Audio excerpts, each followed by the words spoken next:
Alors, je ne sais pas si la table ronde suivante est déjà là. Et si on peut avoir le petit jingle, c'est extraordinaire. Ça serait magnifique. La table ronde 2, voilà, c'est extra. Alors, on a déjà Monsieur Messaoudi. Par contre, on n'a pas Shafiq. Shafiq, est-ce que quelqu'un a une information de Shafiq? Oui, Je suis là, hein. Bonjour. Ah, bonjour Shafiq. Ah, très bien. On s'est inquiété pour toi. Non, non, écoute, je suis désolé, j'ai eu un appel juste au moment de Ah, très quelqu'un bien, à qui il très fallait bien. répondre, donc le temps de lui dire que je le rappelle. Parfait. Ben, marhaba bikoum. Donc, pour cette table ronde, donc c'est architecture et urbanisme, possibilité de coopération, avis d'experts. Donc, vous êtes deux experts. Et bon, je ne savais pas par qui commencer tellement vous étiez tous les deux très intéressants. Donc, j'ai fait un pile ou face. Et c'est Monsieur Messaoudi qui est tombé. Donc, on va commencer par Monsieur Messaoudi. Est-ce que je peux me permettre vite fait, Boalem? Dis-moi. Est-ce que ce serait possible pour nos intervenants de mettre leur caméra pour qu'on puisse les voir? Ah oui, C'est si vous pouvez, Chafir, est-ce Ben, qu'on en pourrait fait, avoir... j'essaye, mais apparemment, il faut que j'ai une autorisation. Donc, Ah, il faut autoriser Browser. via voilà, le navigateur. ça veut dire que c'est moi qui dois autoriser le Voilà, navigateur. exactement. Sinon, au Ah, pire, sortir, d'accord. revenir et on va activer la caméra. Ok, d'accord. Bon, bah, je vais essayer.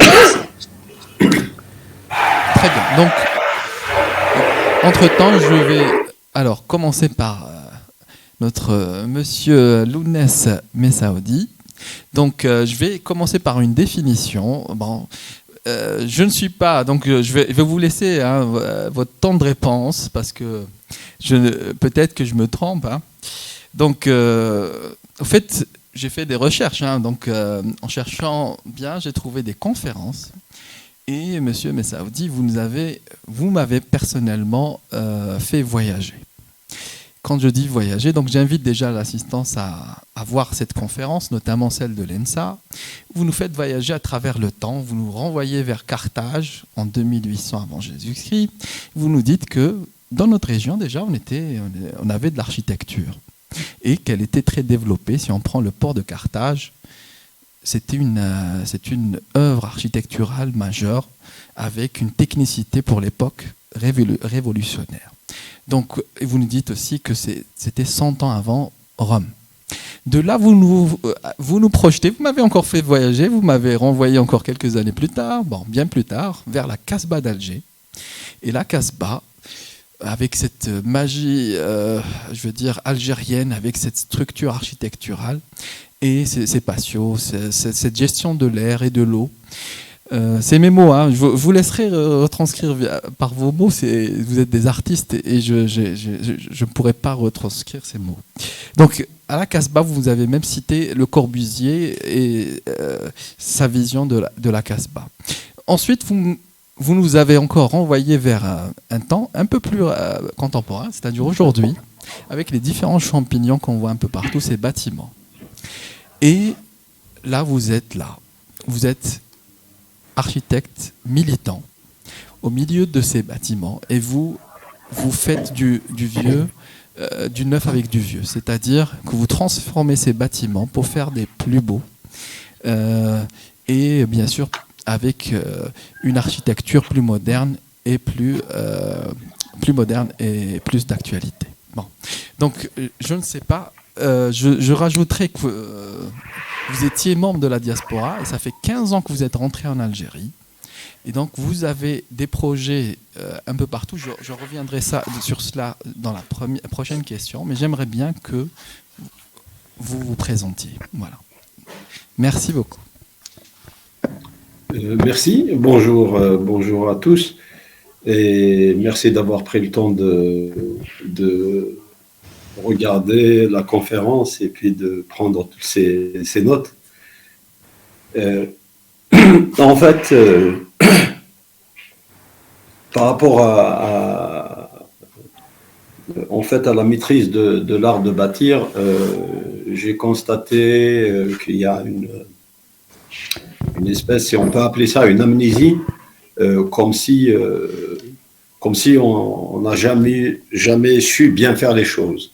Et lors d'une émission de radio, je me rappelle d'un ingénieur qui avait justement prononcé le mot comme quoi on ne maîtrisait pas l'art de bâtir, ce qui m'a fait évidemment bondir, parce que les traces sont là depuis des milliers d'années. Je reviens d'un abat d'une conférence où finalement j'ai rajouté une image un peu plus ancienne avec les gravures rupestres du Tassili qui remontent à plus de 10 000 ans. Et lorsqu'on regarde les dessins de cette époque-là, ils étaient parfaitement justes et harmonieux. Parce que l'architecture, ce sont des proportions, c'est une harmonie, et c'est un travail sur les volumes. Et comment expliquer que les vestiges qui nous restent sont harmonieux, sont bien construits, plus proche de nous, en Kabylie, lorsqu'on a des villages avec des maisons qui sont construites en pierre sèche, mais absolument sans faute. Et on constate qu'aujourd'hui, à côté de ces constructions-là, qui, pas qu'en Kabylie, elles sont sur tout le territoire national, de l'est à l'ouest, du nord au sud, les plus anciennes sont harmonieuses, les plus récentes sont disgracieuses. Donc, ce qui me pousse finalement à dire, mais où est le problème? Est-ce que c'est quelque chose qui est né tout d'un coup, on a perdu le savoir-faire, mais il n'est pas trop tard pour aller le reconquérir. C'est ce que nous essayons, en tout cas modestement, avec les jeunes à l'atelier, de faire. Et l'architecture, c'est pas que à partir de zéro, c'est aussi à partir d'un existant. Aujourd'hui, on ne peut pas continuer à s'étaler sans limite sur les terres agricoles et le peu de terres agricoles qui restent. Mais nous devons travailler pour transformer l'existant et le rendre adapté à nos besoins. Merci beaucoup, merci beaucoup. Donc, sans plus tarder, je vais aller titiller un peu Chafir. Je vais faire le même exercice. Donc, si je me trompe, je compte sur toi. Donc, Chafir, bon, contrairement à M. Messaoudi, en fait, j'ai eu la chance de te rencontrer. Donc, on s'est vu à différentes reprises. Et donc, je connais quelques facettes de Chafir. Mais je pense qu'il y en a tellement, donc qu'il faut beaucoup de temps pour vous connaître. Donc je vais essayer de faire un petit portrait. Donc Chafir, donc architecte designer, scénographe et designer de meubles. Ça c'est incroyable. En fait, les palettes. Donc j'arrête là, mais je vais essayer de développer déjà quelques-unes. Donc la bouteille de Lancôme, c'est Chafir qui dessine cette bouteille de Lancôme, et je laisserai exprimer parce que je ne pourrais même pas reproduire ce qu'il a comme sentiment en créant cette bouteille. Chafir, c'est aussi, donc il a travaillé avec LVMH, et c'était la boutique Lancôme sur les Champs-Élysées, par exemple, Sephora, etc. Et donc moi j'ai appelé ça, c'est ma vision qui est peut-être pas la bonne, architecture stratège pour des parcours, des passagers vers cette transaction commerciale. Bon, je me perds dans mes mots, c'est clair, parce qu'à te suivre. Ensuite, on a la table sur le design. Chafir arrive à intégrer des sensations algériennes dans une vision de gazelle sur une table. Bon, je laisserai donc tout ça à Chafir pour développer. Donc, avant de passer à la deuxième question sur les projets, bien sûr. Donc, Chafir, je te laisse te présenter. Écoute, merci pour, on va dire, ce télescopage à la spatio-temporelle. Bon, en fait, je suis architecte. Je suis né à Alger. Alger a fait de moi, enfin, ma vocation d'architecte, je l'ai eue voilà, en Algérie. J'ai vécu jusqu'à l'âge de 15 ans avant de venir en France. Et j'ai eu une chance incroyable. J'ai toujours voulu être architecte. Et cette vocation, elle m'est venue je dirais, très, très tôt, quand j'allais à l'école. D'ailleurs, avant l'école maternelle en Algérie, à l'époque, c'était l'école coranique. Je traversais un terrain qui est devenu un chantier. Et ce chantier, c'est devenu un lieu avec des maisons et avec des enfants qui sont devenus mes amis. Et ces amis venaient du monde entier. Et quelque part, l'architecture, pour moi, c'était, voilà, dans ce raccourci, ce va-et-vient de 2 ans pour aller à l'école coranique, entre l'âge de 4 ans et de 6 ans, j'ai découvert toutes les vertus de l'architecture. C'est transformé un terrain vague en un champ de jeu, voilà, de rencontres. En plus, les gens ils venaient du monde entier parce que c'était une cité de coopérants techniques. Et du coup, ça m'a ouvert au monde et j'ai toujours pensé que c'était ça le métier que je voulais faire. En plus, il y avait des tracteurs, des camions. Quand vous êtes enfant, forcément, c'est des jouets échelle surdimensionnés. Et puis, cette vocation m'a jamais quitté. La lumière d'Alger a façonné mon regard, l'architecture d'Alger également. Et à toutes les échelles. J'ai eu la chance d'aller à la plage à Alger-Plage, donc sur côté ouest d'Alger, et puis est d'Alger, et puis côté ouest, à la ville d'Alger, j'avais des amis. Et puis moi, j'habitais en plein milieu, à Travache, la Vigerie, là où aujourd'hui il y a la mosquée. Et c'est que j'habitais exactement là, donc j'étais au centre de tout ça. Et voilà, et quelque part, tout vient de là. C'est-à-dire que, et depuis, j'ai exercé ce métier, mais avec je dirais je continue d'ailleurs à l'exercer, parce que j'ai exercé au passé, mais en fait, je commence à peine finalement à le faire sérieusement et de manière intégrée, parce que j'ai les métiers dont tu as parlé, c'est-à-dire le design, l'architecture, la scénographie, l'architecture d'intérieur, c'est des métiers que j'ai exercés les uns après les autres, comme si j'étais là pour parfaire une formation d'architecte que je considérais presque insuffisante, alors que Dieu sait comme c'est une formation très très riche, mais je voulais ajouter plein de disciplines à à l'art de construire qu'on a appris à l'école, et c'est pour ça que je me suis ouvert à toutes ces autres disciplines en essayant de les apprendre en les faisant. Et aujourd'hui, depuis quelques années, je les ai toutes intégrées au sein de mon studio d'architecture et de design, qui embrasse les projets de manière globale. Et c'est vrai qu'on travaille beaucoup pour les maisons de luxe parce que, pour plusieurs raisons. D'abord, c'est celles qui ont le niveau d'exigence le plus extrême, le plus fort, et qui intègrent tout finalement, la qualité de l'expérience, la dimension culturelle, la dimension d'usage. En fait, c'est la valeur des choses.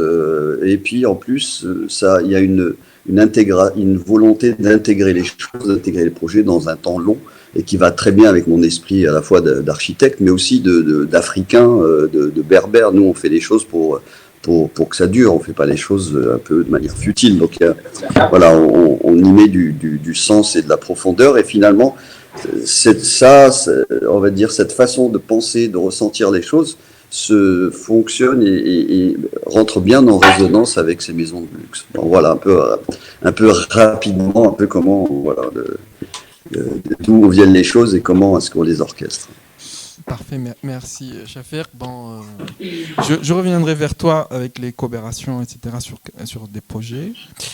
Je reviens à Monsieur Messaoudi. Est-ce qu'on peut passer à Monsieur Messaoudi? Donc, Monsieur Messaoudi, on va parler un peu des projets que vous réalisez et donc votre marque de fabrique, à savoir faire du neuf avec du vieux. Donc vous avez gagné le concours national pour la réhabilitation de la clinique ou l'établissement hospitalier de santé, pardon. Et vous avez fait beaucoup de projets. À titre d'exemple, le showroom, par exemple, où vous conservez quand même la structure métallique et la force de cette bâtisse pour en rendre le meilleur. Vous avez également donc des projets de ce type où vous jouez avec la lumière pour vos différents clients et vous, surtout ce point, c'est-à-dire partir d'un bâtiment déjà existant, ne pas aller vers la destruction et en refaire un neuf. C'est-à-dire, pouvez-vous développer ce trait de votre architecture, s'il vous plaît? En fait, un architecte est comme un médecin, hein. Le médecin ne choisit pas les patients qu'il doit soigner. J'ai suivi la première table ronde très intéressante. Les ingénieurs en informatique résolvent un problème simple et aussi des problèmes très complexes. Donc les circonstances ont fait que une commande m'a été faite pour concevoir une clinique de fécondation in vitro, donc qui touche à l'intimité des couples en Algérie, dans une société quand même assez conservatrice, et la procréation assistée est quelque chose qui est plutôt un peu caché, enfin de moins en moins, et c'est tant mieux. Donc il fallait travailler des espaces intérieurs, extérieurs, les accès, pour tenir compte de tout ça. Et la complexité de ce projet, c'est qu'il y avait une construction qui était là et qu'il ne fallait pas démolir parce qu'elle était assez récente et que ça allait coûter plus cher si on démolissait la totalité. Du coup, on a travaillé, en tenant compte de toutes les attentes et les difficultés du programme. Et ce projet, effectivement, a été récompensé en 2012 par le prix national. J'aimerais bien, parce que nous, les architectes, finalement, en parlant, il faut montrer. C'est plus. Est-ce que je peux partager Je vous en prie, allez-y. Voilà, l'écran. Alors, un instant. J'espère que ça va marcher. Voilà. Alors. Shiraz m'a pris quelques minutes, on a le droit de lui prendre quelques minutes. D'accord. Alors, un instant. Alors, juste. Je suis là. Alors,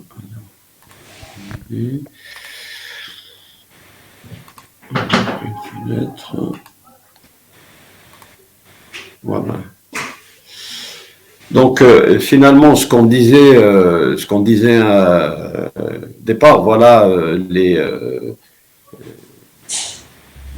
des constructions absolument qu'on retrouve malheureusement un peu partout dans autour des grandes villes du nord du pays.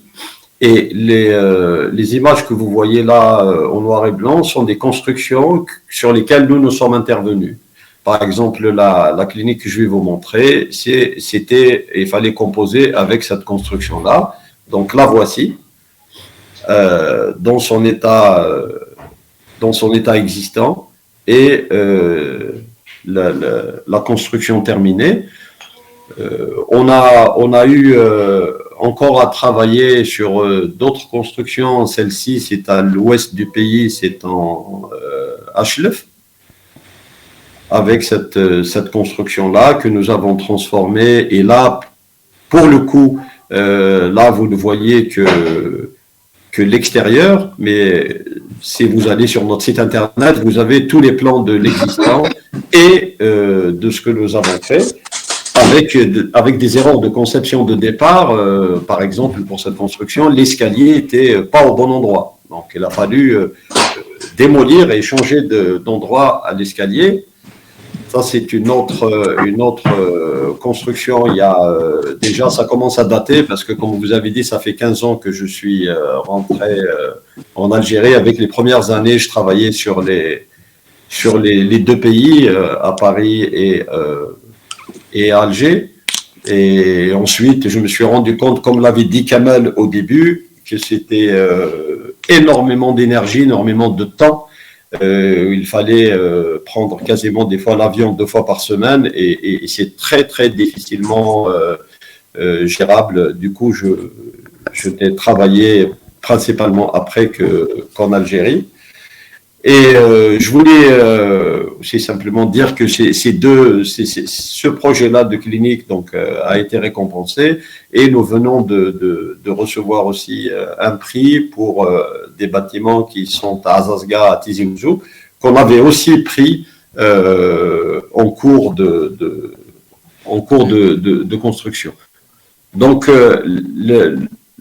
le problème en fait ici, il y a comment dire, une volonté et il y avait un mot qui a été utilisé dans la table ronde d'avant, c'est l'exigence. En fait, moins il y a d'exigence et moins on réussit, j'allais dire, bon, nous on est avec Chafir concentrés sur ce que nous faisons, c'est un peu pareil dans tous les métiers, mais en architecture ça se voit tout de suite. Dès qu'il n'y a pas d'exigence, ça se voit. Dès qu'il n'y a pas de travail, de conception, donc l'étape de conception qui est absolument essentielle, dès que cette étape-là n'est pas aboutie, eh ben, quand c'est réalisé, ça se voit. Voilà.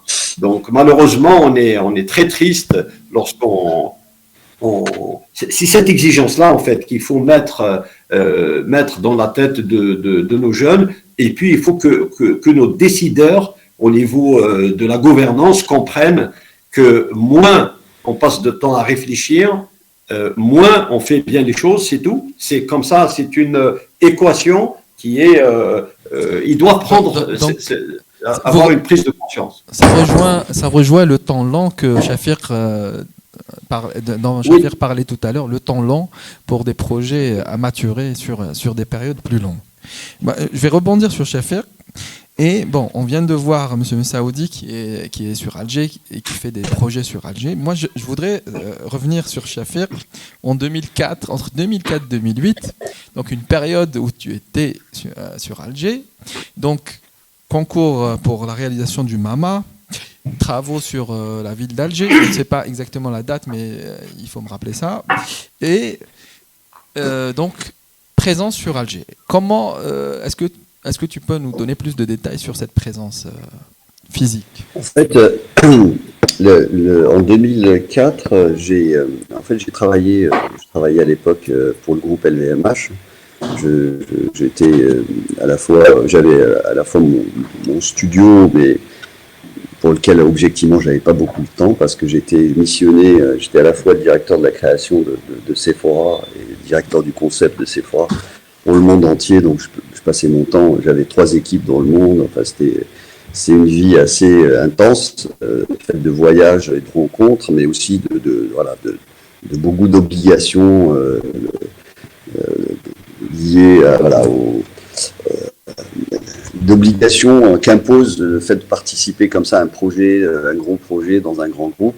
En plus, parallèlement à ça, j'étais conseiller personnel Bernard Arnault pour un certain nombre de ses marques, donc ça me prenait beaucoup de temps.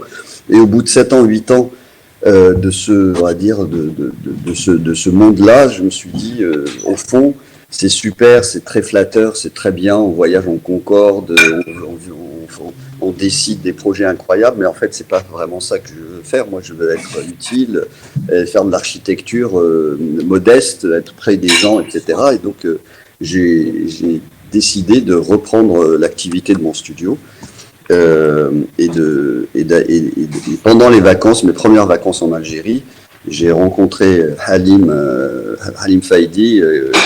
Lui-même avait fait le même parcours dans sa tête. Il s'est dit ce serait bien d'aller investir en Algérie. Il avait beaucoup de succès en France, mais il s'est dit en fait il vaut mieux que j'aille aider mon pays. On s'est rencontrés avec nos enfants qui s'amusaient entre eux, et puis on discutait, puis on s'est dit pourquoi on ne bosserait pas ensemble. Et c'est là qu'on a décidé d'associer, on va dire, nos énergies. Et ça s'est fait vraiment comme ça, quoi. Et puis on s'est dit, faisons une proposition spontanée à la ville d'Alger pour travailler pour la ville d'Alger. Et puis de fil en aiguille, on a appris qu'il y avait, par le biais d'un ami, Rachid Koreichi, qu'il avait un projet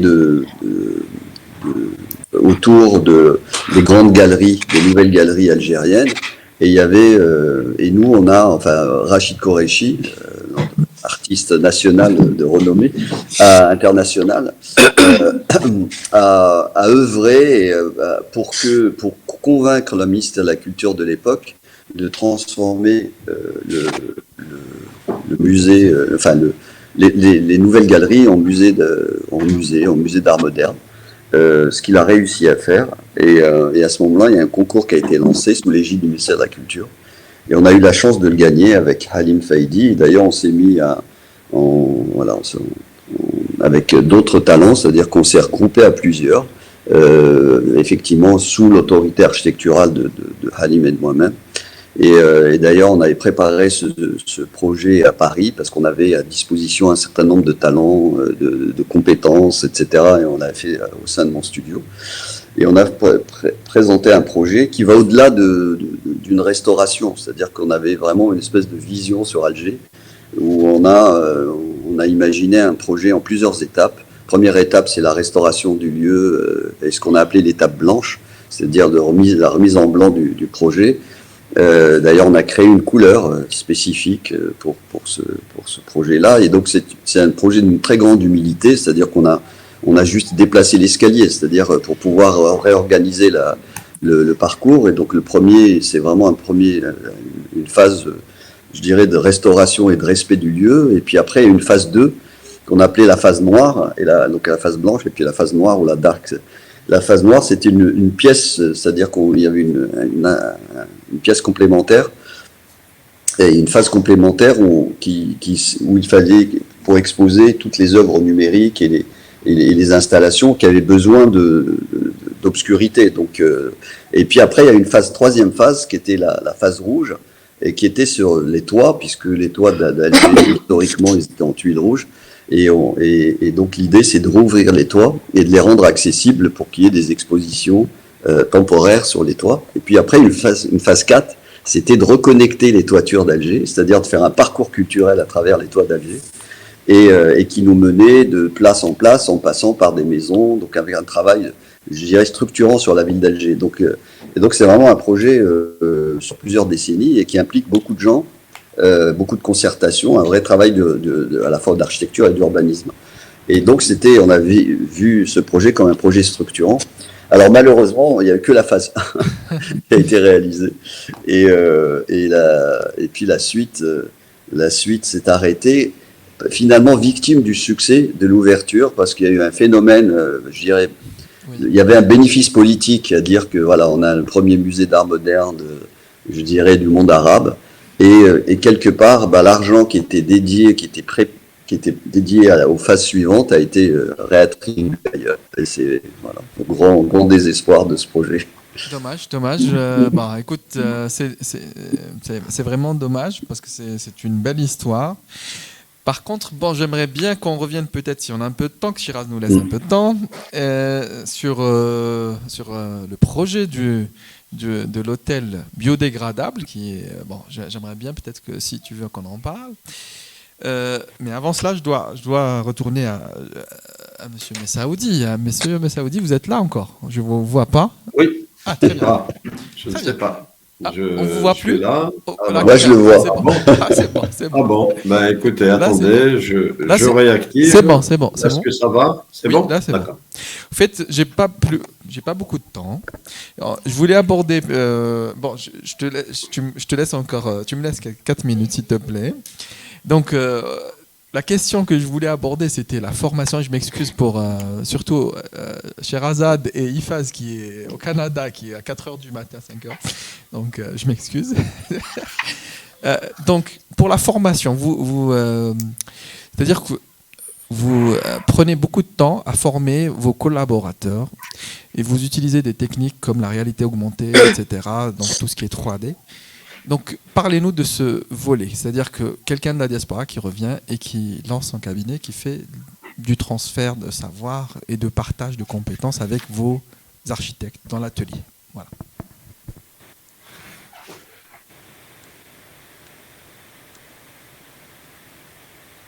Je ne sais pas si vous m'avez entendu ou pas. On vous a perdu, je crois. Je ne sais pas.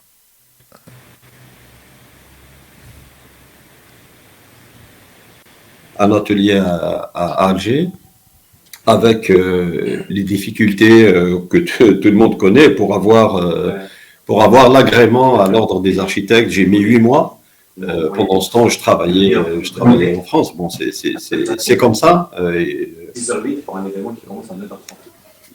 Ensuite, vous parlez d'un point qui pour moi est extrêmement important, c'est la formation.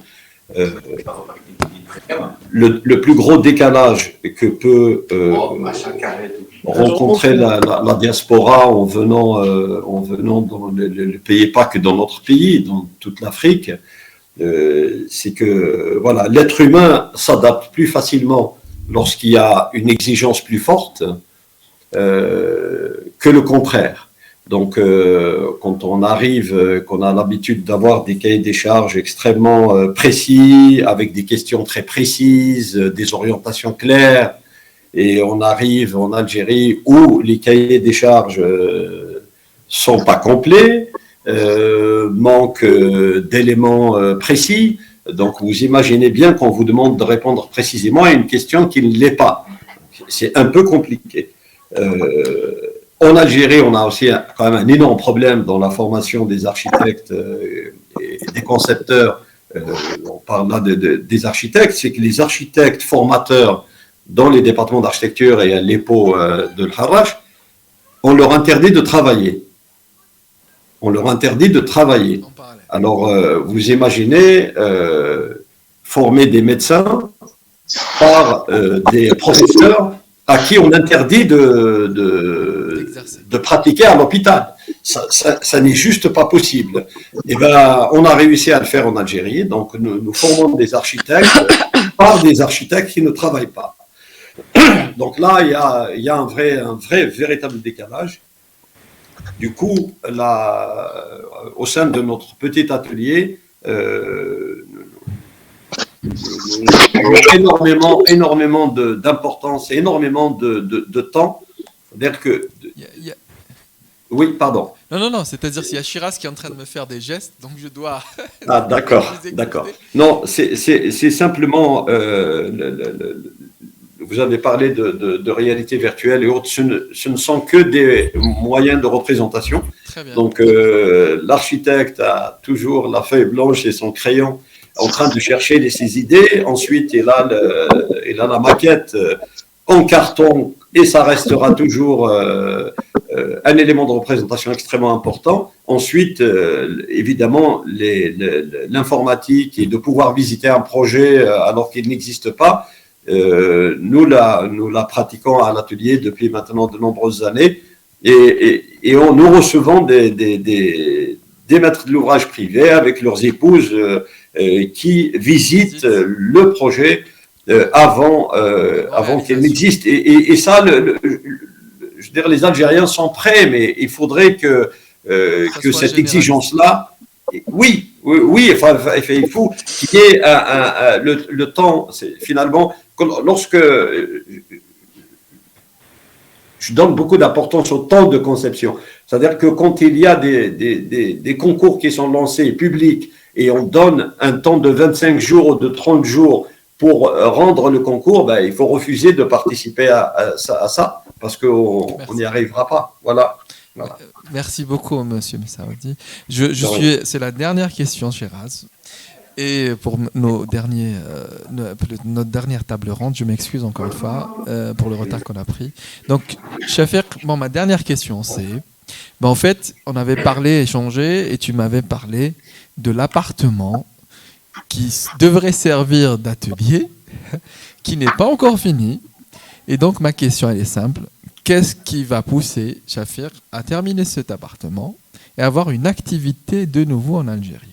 Oui, alors, juste pour préciser, hein, l'appartement n'est pas un accessoire. C'est-à-dire que lorsque j'étais à Alger, et au bout de 3 ans de travail, etc., enfin, en plein milieu des travaux qu'on menait en Algérie, on n'avait pas d'espace de travail. Et donc, j'ai acheté un appartement à cette époque-là, dans un quartier qui me semble très important, à Bab el Oued, parce que pour moi c'est important d'être au milieu de la ville d'Alger, et en plus C'est un appartement qui est à cheval entre la partie coloniale et la partie historique. Donc il a une façade côté Casbah et une façade côté mer. Donc il a cette ambivalence et c'est un projet, c'est un bel appartement. Et je voulais en faire mon atelier. Et donc on a commencé à le restaurer. Et puis il est arrivé que un certain nombre de circonstances, notamment le projet qu'on avait fait sur le plan d'aménagement de la ville d'Alger, a fait que moi en tous les cas, je ne vais pas rentrer dans les détails, mais je me suis trahi par les gens qui représentaient l'Algérie ou l'Alger à cette époque-là, et j'ai décidé de quitter Alger et de ne plus jamais revenir travailler en Algérie. Et donc l'appartement inachevé, c'est le symbole de ça. Et d'où ta question, quand est-ce que tu vas venir l'achever? Ça veut dire quelque part, quand est-ce que tu vas venir retravailler en Algérie? Écoute, ça frémit, on va dire, ça frémit, mais pour le moment, c'est pas encore l'actualité. J'espère peut-être avec ce fameux hôtel biodégradable. Oui, c'est sans doute peut-être un des projets qui va me faire revenir en Algérie. Et je dis pas ça parce que j'ai vraiment donné 3 ans de ma vie. Je veux dire, pour les gens qui me connaissent, j'ai quitté le groupe LVMH où j'étais payé, mais vous pouvez l'imaginer, et tout l'argent que j'ai mis de côté, je l'ai dépensé en Algérie, je l'ai investi en Algérie, en projet, et de manière, voilà. Et puis, à un moment, il faut aussi vivre de son travail. Et quand on fait ça pour des gens en face qui sont sincères, ben vous êtes content, mais quand vous le faites pour des gens qui le sont moins, et c'est plus compliqué. Et donc, alors pour l'hôtel du désert, en fait, c'est un projet de cette époque-là. C'est le premier projet, on va dire, qui respecte l'environnement de façon tellement profonde qu'il est biodégradable. C'est-à-dire, si on l'abandonne, il redevient terre. Alors, je ne l'ai pas inventé, puisque nos villages, malheureusement, ils le sont tellement qu'ils en font la démonstration. Il y a plein de villages qui sont abandonnés dans le sud et qui sont en train de redevenir terre. Donc, ce n'est pas quelque chose qu'on invente, mais c'est juste ce qu'on invente, c'est de pouvoir le faire pour faire des projets d'exception. Et ce projet-là, il était peut-être trop en avance. Et aujourd'hui, grâce à la diaspora, on a un projet de le faire, de le réaliser avec les investisseurs de la diaspora, donc en Algérie. Donc du coup, voilà, c'est peut-être ce projet-là qui va faire revenir à Alger. Très bien, j'espère. Inch'Allah. Bon, merci beaucoup, merci à Chafer, merci à Monsieur Messaoudi.